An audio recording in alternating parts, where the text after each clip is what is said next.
आधुनिक तंत्रज्ञानामुळे शेतीत मोठे बदल होत आहेत।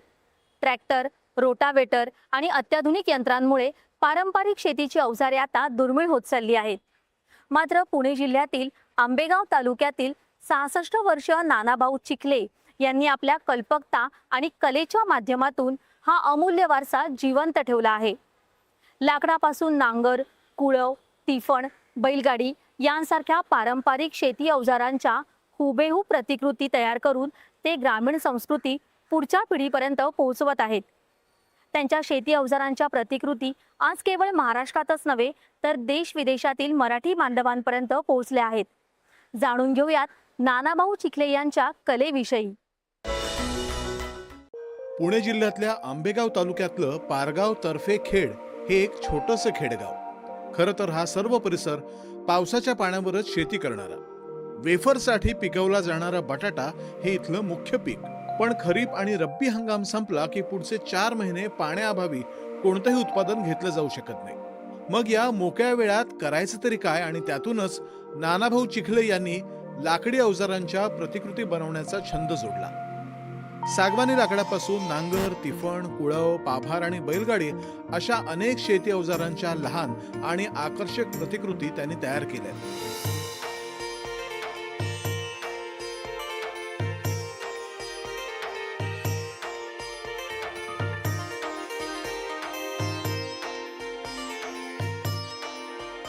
आता शेतीचं तर संपलंच आहे, म्हणजे शेतीची प्रतिकृती पहिल्या तयारच झाल्या होत्या। आणि मग त्यानंतर आम्ही एक गोडेगावून माणूस एक बैलगाडा शोक पीस घेऊन आला होता आणि तो गावात विक्रीला आणला। त्यांनी विक्रीला आणल्यावर त्यांनी मग त्याची किंमत त्यांनी 1800 रुपये सांगितली एका पार्टीला। आणि मी आता सुतारकाम करत, मला थोडी आयडिया होती, म्हणलं याला कायला 1800 रुपये, म्हणलं 1000 रुपयाच्या आतच काम होईल म्हणलं।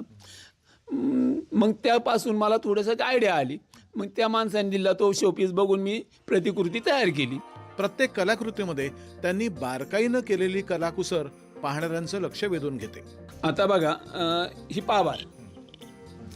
पाभार वळसे पाटलांना पहिली गेली आपली। हा नांगर झाला, बटाटे लावित होतो आपण याच्यामुळे। कुळव हे पाऊस पडला का याचं काम असतं। यांनी काय करतं, ह्या फासामुळं सपाट चालतं, जमीन सपाट होती।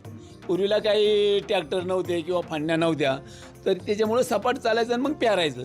आणि बटाटे लावगडीला आम्हाला ते अवजार लागायचं। तो बैलगाडा घाटात धावणारा बैलगाडा आपण तयार केला। बैलांची उंची त्यांना बैल लागतात 3.5 फूट उंचीची बैल।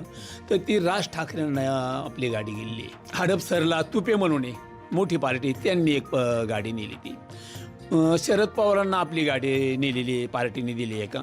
आणि वळसे पाटलांना मी माझे स्वतःचा खर्च करून म्हणजे माझे भेट म्हणून दिली।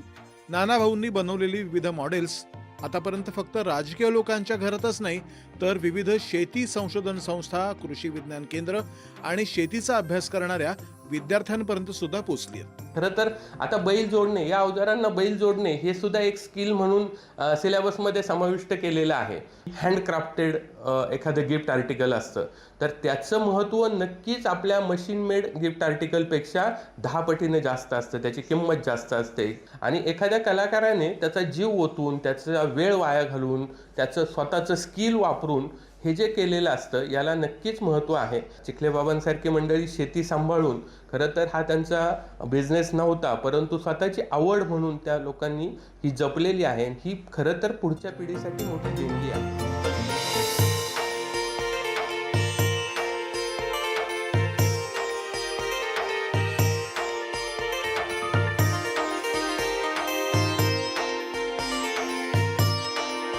ग्रामीण भागामध्ये हे जे एक लपलेलं टॅलेंट आहे, हिडन टॅलेंट ज्याला आपण म्हणतो, असं जे टॅलेंट आहे ते टॅलेंटसुद्धा पुढे आणण्याच्या दृष्टिकोनातून मग बैलगाडी असेल किंवा शेतीचे अवजारं असतील किंवा आणखी काय असेल, अशा प्रकारच्या अनेक वस्तूंची निर्मिती करणारे अनेक कलाकार आहेत, अनेक कुशल कारागीर आहेत। त्यामुळं त्या कुशल कारागिरांचा उपयोग त्यांना मास स्केलमध्ये प्रोडक्शनसाठी करणं आणि त्याच्यासाठी सरकारने त्यांना सपोर्ट करणं, प्रोत्साहन देणं हे महत्त्वाचं आहे। आणि ते काम आपण आपल्या तालुक्यामध्ये ऑलरेडी सुरू केले आहे। काळ बदलला, शेतीची साधनं बदलली, पण आपल्या मातीची ओळख जपणारी माणसं अजूनही आहेत। नानाभाऊ चिखले यांची ही कला केवळ एक व्यवसाय नाही, तर ग्रामीण संस्कृती आणि शेतीच्या इतिहासाचं जतन करणारी एक प्रेरणादायी चळवळच आहे. दूरदर्शन बातम्यांसाठी रायचंद शिंदे, पुणे.